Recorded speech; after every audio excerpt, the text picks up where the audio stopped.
when he gets in the room and his brothers are standing there probably hungry and jealous, he said, you're marked. And he was approved in private. And he did not get to go and tell everybody. What are you saying, Pastor Mike?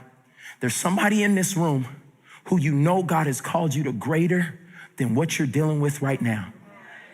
But you're still marked even though nobody else knows. And if you don't see that hit coming, you'll start doing things to try to allow people to know, and then somebody will speak death into what God called to live. Do y'all hear what I'm saying? Somebody will be able, and I'm telling you, you're marked, even if everybody doesn't recognize it. You may have family members that, girl, he ain't gonna do nothing. You just gonna be the same thing as you was, like your granddaddy and your granddaddy. Be quiet. I cannot deal with you anymore because I have been approved in private.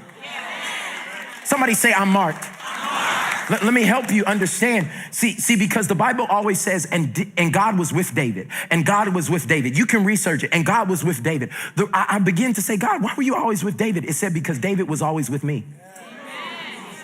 See, a lot of people want God to be with them, but they're not with him. And he's not gonna intrude on your busy schedule. You gotta make room for him. He's a gentleman.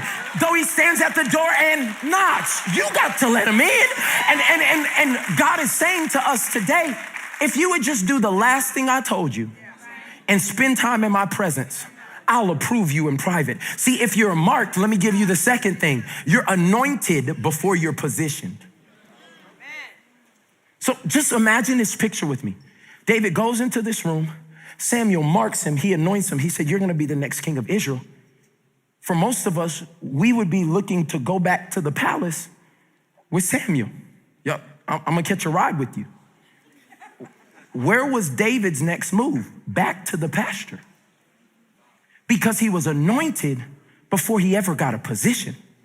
And see, most of us feel like, no. I'm anointed, so now it's time for me to be on the platform. I'm anointed, now it's time for me to be the CEO. I'm anointed. You just said, I'm gonna be the next king of Israel. Let's go. Like, we're trying to do it at that moment, but what God is saying is, I wanna anoint you, and then I wanna send you back into the sphere of influence that you came from to make a difference there. So he's anointed the king of Israel, but has to go back with the sheep and goats. Sounds like where you going Monday morning. And God says, will you make a difference there? Can I make you be light in darkness at that school? Will you be my representative that goes in and changes a situation?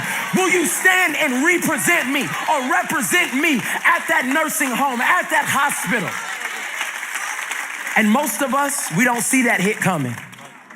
So God, I'm anointed, right? And he said, yeah, now go get with the sheep.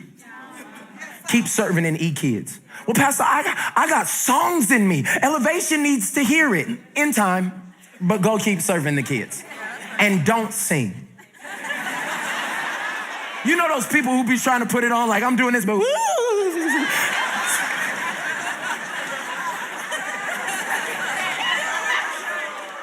Why? Because what God wants to do in your life, he wants to get the glory for. And so really the problem is, and then really the question is, how are you waiting? Because you're anointed. But how are you waiting? And most of us wait like this. Oh my God, I'm waiting on you, Lord. Do it again. Like, keep singing it, do it. But I don't think it's like, how are you waiting? I really think it's, how are you waiting? At your service, God. What do you want me to do? You want me to give that? You want me to go pick them up? You want me to keep serving them? Because at that moment, it's a heart check. And he says, can I mark you, but then send you into a place that doesn't look like where you're going to be? And that's the battle, because many times our expectation and our experience don't match.